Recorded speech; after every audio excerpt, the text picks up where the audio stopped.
여러분 안녕하십니까. 1420일 되는 미국 대사관 지킴이 시민들의 행동입니다. 오늘은 조국, 조정래에 대해서 말씀을 해보겠습니다. 조국이 신당을 만들었습니다. 그 후원회장의 문성근하고 제가 용서할 수 없는 인물 조정래. 조정래는 여러분들이 다 압니다. 태백산맥을 썼는 제자, 아리랑, 한강. 조정래는 나쁜 인간입니다. 왜 나쁜 인간인가? 조정래가 말만 하면은 이런 말을 합니다. 작가는 진실만을 말해야 된다. 근데 조정래는 거짓말만 잘합니다. 조국도 거짓말만 잘합니다. 조국은 범죄자입니다. 조정래도 따지고 놓고 보면은 범죄자입니다. 왜 그러냐? 한 35년 전 1990년 태백산맥을 써서 대한민국 10대 문인상을 받습니다. 그리고 그 태백산맥의 내용은 어떤 내용인가 하면은 태백산맥이 총 10권인가 되어 있습니다.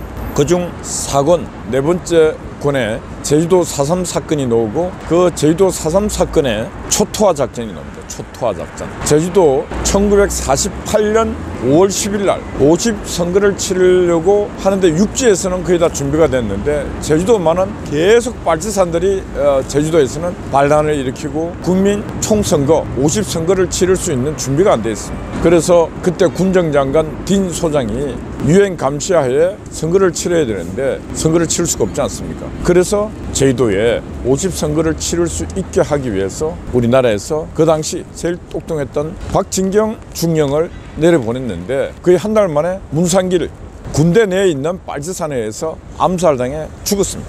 그런 사람에게 조정래는 태백산맥 글을 쓰면서 그 박진경 중령이 제주도를 초토화 작전을 해서 제주도 양민을 학살했다고 그 책이 쓰고 있습니다. 그런데 박진경 중령은 그 당시 가자마자 초토화 작전을 하고 양민을 죽이고 하는 그런 작전은 없었습니다.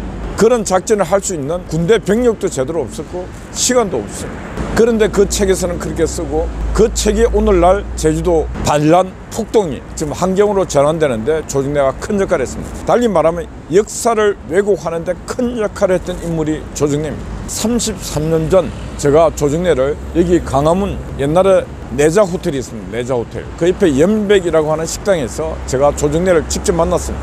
조정래의 아내 김초애 시인입니다. 그리고 박진경 중령에 이제 돌아가시고 대령으로 추수가 됐는데 양자 박익주 장군 그리고 임부택 장군 최갑중 장군 이 두 사람은 박진경 그 당시 중령의 참모들이었습니다. 제주도 그분들이 조정래와 함께 만나서 제주도에 주둔하고 있을 때는 이런 네가 쓰는 책에 이런 작전도 없었고 초토화 작전도 없었고 양민 학살도 없었다 이런 얘기를 합니다. 근데 제가 그때 기자로서 조정래와 녹음기를 틀어놓고 이분들이 하시는 말씀에 당신이 썼던 글의 정당성을 갖고 얘기를 하라. 그러더니 30분이 지나도 말을 안 해요. 그러고 난 뒤에 조정래가 어른들도 기다리고 하니까 말을 해라 하니까 녹음을 안 하면 말하겠다. 제가 하도 말을 안 해요. 녹음기를 꺼줬습니다. 그때 조정래가 한 말은 다른 사람 책을 보고 뺏겼었다.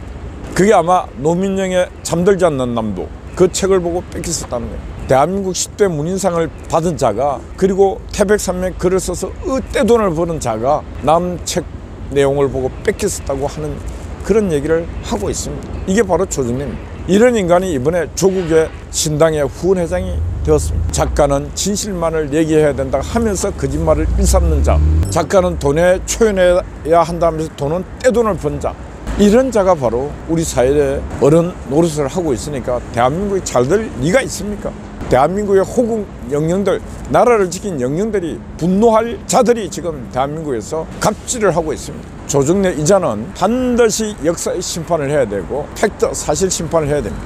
김영삼 정부 1994년, 95년 이승만 대통령의 양아들 인수 박사가 바로 이런 내용을 갖고 조정래를 사자에 의한 명예훼손, 이승만 대통령에 대한 이제 명예훼손으로 고소를 했습니다. 근데 그게 YS 정권, 김대중 정권, 노무현 정권을 지나면서 다 묻혀버렸습니다. 김영삼이는 김일성이하고 정상회담 해야 되는데 혹시 이 문제가 거기에 걸림돌이 될까? 기타 등등 해서 진짜 묻어버린 아픔이 되어버렸습니다. 그러는 사이에 조정래는 떼돈을 벌고 거짓말장이가 지금까지 살아갔고 조국의 거짓말장이 범죄자 조국의 신당의 후원회장이 되고 있는 이 현실을 분노하지 않을 수가 없는 것 아니겠습니까?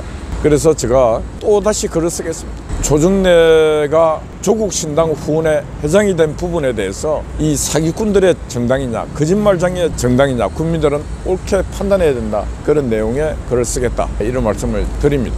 예, 가면 갈수록 의료 분쟁이 심해지고 있습니다. 그러나 저는 근본적으로 지금 의료 분쟁에서 병원을 떠나고 있는 의사들은 의사 자격이 없는 인간들이다. 이런 말씀 드립니다. 정부가 정책을 잘 못할 수도 있습니다. 그 정책에 불만을 가질 수도 있습니다. 그러나 국민의 생명을 팽개치고 떠나는 자들은 의사일 수가 없는 자들입니다. 전쟁통에도 의사들은 목숨을 걸고 인류의 생명을 구해야 될 사명이 있습니다. 지금 의료 현장을 떠나는 자들은 대한민국에 전쟁이 일어나면 다 숨고 도망갈 자들입니다. 이런 자들에게 우리 국민의 생명을 맡겨서 되겠습니까? 그래서 윤석열 정부는 중대한 각오를 갖고 새로운 의사를 길러내야 된다. 전쟁이 일어나더라도 천재지변이 일어나더라도 누가 정치를 잘못하고 통치를 잘못하더라도 국민의 생명만은 저버리지 않는 그런 의사들을 제대로 길러야 된다.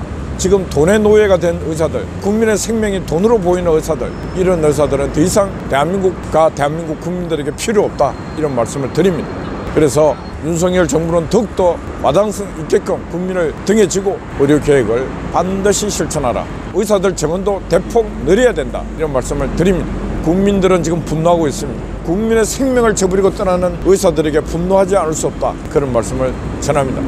어젯밤에는 종창화제가 수고했고 아침 일찍 송화제가 또 수고하고 있습니다. 여러분 한 주 내내 파이팅 하십시오. 감사합니다.